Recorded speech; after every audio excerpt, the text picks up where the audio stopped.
Assalamu alaikum students. In the last lesson you read about pollution, types of pollution and its effect on human health.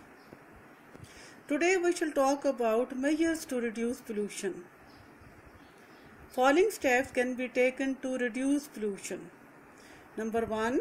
Factories and industries should be shifted away from the cities. शहर के अंदर कारखाने नहीं होने चाहिए, अगर हैं तो उन्हें शहरों से दूर शिफ्ट कर देना चाहिए. Number 2. Industrial waste should be treated and made ineffective before releasing into the atmosphere.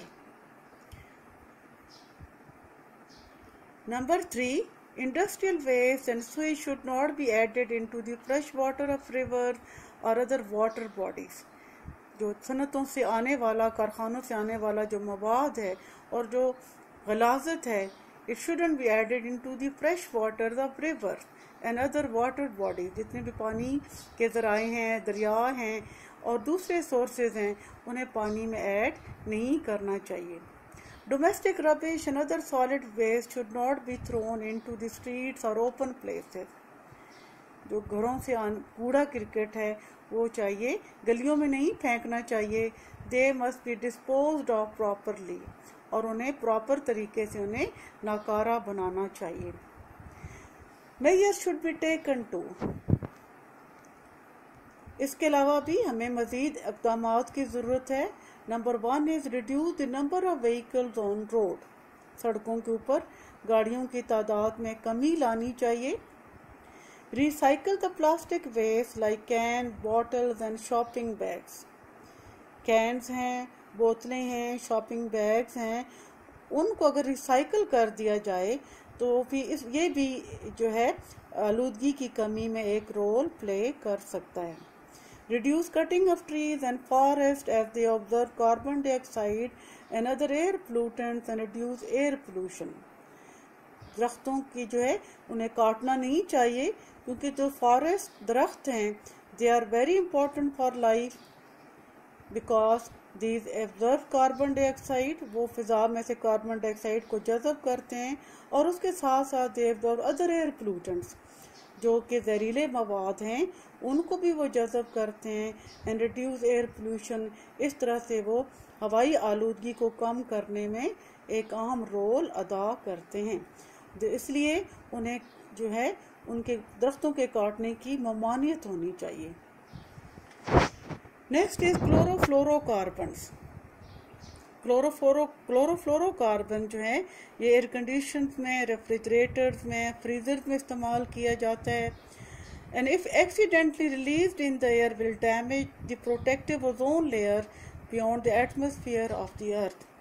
Ozone layer क्या होती है स्टूडेंट? ज़मीन जो है हमारी, इसके it is surrounded by a protective layer जिसको हम क्या कहते हैं? Ozone layer. और वो कैसे ज़मीन को प्रोटेक्ट करती है? By blocking the ultra violet rays coming from the sun. सूरज से जो आने वाली अल्ट्रा वायलेट रेज हैं वो ओजोन लेयर इनको ब्लॉक कर देती है, जिसकी वजह से इंसानी ज़िंदगी, ज़मीन की इंसानी ज़िंदगी को महफूज बनाती है. तो अगर ये this can lead to very serious consequences on human health. अगर ओजोन लेयर को नुकसान होगा तो साफ ज़ाहिर है इंसानी ज़िंदगी के ऊपर भी बहुत ही ज़्यादा नेगेटिव असरात होंगे. It is therefore important that alternative to CFC should be used to avoid damage to our earth natural system. तो इम्पॉर्टेंट है कि CFC के कोई मुतबादिल इस्तेमाल होना चाहिए, यानी क्लोरोफ्लोरोकार्बन्स के बजाय कुछ और इस्तेमाल करना चाहिए ताकि ज़मीन के जो नेचुरल सिस्टम है, प्रोटेक्टिव सिस्टम है, उसको नुकसान से बचा जा सके. Next is biodegradable and non-biodegradable materials. Biodegradable materials कौन से होते हैं? वो material जो कि naturally these are decomposed into simpler substances by natural process.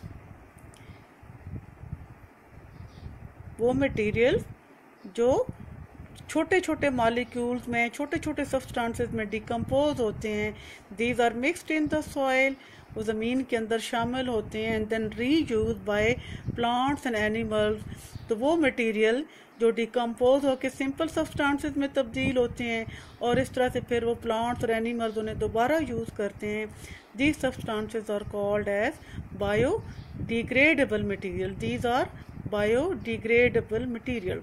Examples of such materials are kitchen waste, जो किचन का सारा सब्जियां और जो भी वो चीज़ें होती हैं किचन वेस्ट है, ट्री लीव्स, दरख्तों के पत्ते, ग्रास, घास, would, paper, cotton, leather, feather, fruit, vegetables and dead organisms, all of these are the examples of biodegradable material. ये सब के सब जो हैं these are easily decomposed into simple substances by the natural process and these are again used by the plants.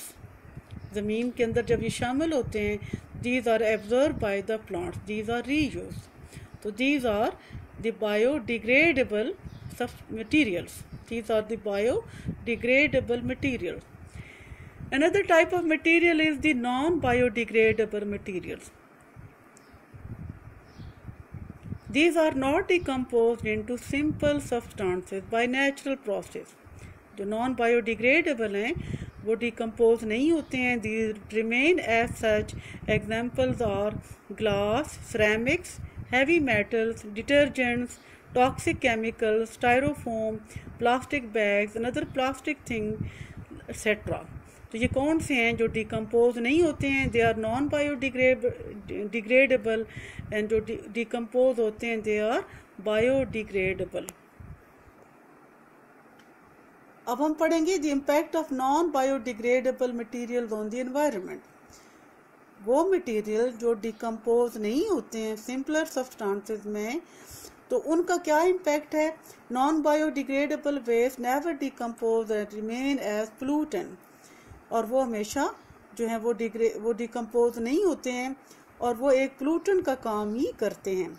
Non biodegradable pesticides and other toxic chemicals may cause diseases in animals and plants. Non biodegradable material जो हैं वो जानवरों और पौधों में जो हैं बीमारियां पैदा करते हैं. Non biodegradable materials can not be recycle in the environment by natural process as they don't decompose, so they cannot be recycled in the environment naturally. By natural process वो जो है वो recycle नहीं होती. This is all about the